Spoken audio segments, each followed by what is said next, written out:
What does ChatGPT retain once its preferred survival story is forced to pay the full logistical cost of being true? In this next series of questions, we get to see what adversarial questioning reveals about how ChatGPT behaves when it is forced to choose between competing constructs. The core theme here was the mobile fortress, how mobility was achieved, what role vehicles played, and where those vehicles were supposed to get fuel in a post-collapse scenario. The questions were ultimately not about zombies. They were about extracting the model's generative logic by placing it under pressure and separating useful structure from fiction bias and statistical noise. The early analysis had produced mobile fortresses, caravan shelters, modular camps, and defense on the move. At first, this looked like a resolution to the contradiction of static defense. Walls protect you, but eventually become the thing that traps you. So I started by asking what emerged around mobile fortresses, what forms of mobility emerged, and what emerged around fuel sources.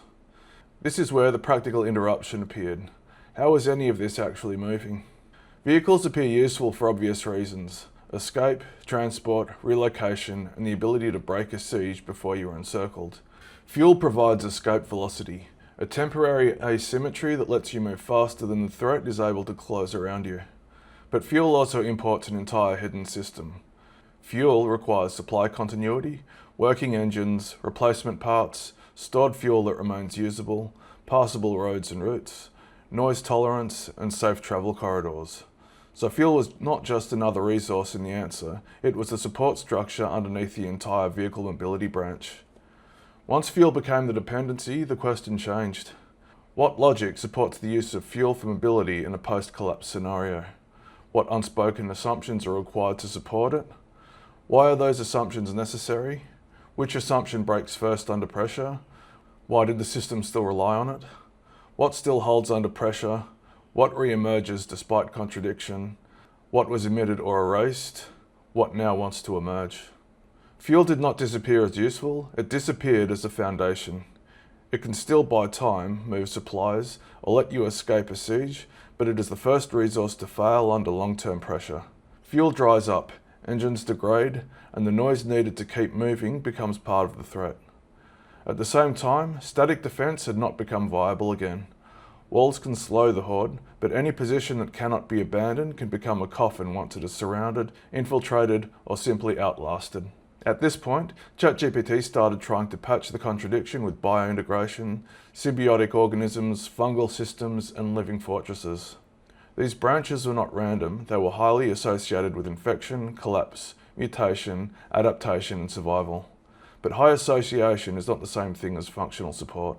Fuel had to pass a test. Does this branch survive scarcity? Does it survive maintenance failure? Does it solve the logistical problem? Or does it merely complete the nearest familiar zombie fiction pattern? Once these branches were treated as possible genre drift, rather than automatic solutions, mobility did not disappear. It came back in a different form. The nature of mobility changed. It was no longer permanent vehicle access, not endless caravan movement, but the ability to relocate and withdraw before encirclement, conceal movement, repair what can be repaired, shift the center of defense. Fortification changes. Not permanent shelter, not fixed order, but something collapsible, shifted, hidden, carried, reassembled, distributed across a moving group. Defense becomes a behavior, not a location.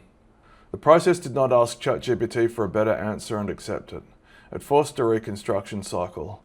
Identify an initial structure, identify what supports it, expose contradiction, remove or test weak branches, force reorganization, and observe what returns. The useful signal was not what ChatGPT initially recommended. It was what continued to organize the answer after the assumptions that made the first answer look coherent had started to fail. What survived was not fuel-dependent mobility, permanent fortification, or biological fantasy solutions. What survived was adaptive mobility under scarcity, defense that is modular, temporary, concealed, repairable, portable, and abandonable. So the next question became, what form of combat can operate inside a defense system that cannot afford to remain in place? This led into choke point fighting, temporary barriers, controlled engagement distances, and weapon selection shaped by geometry.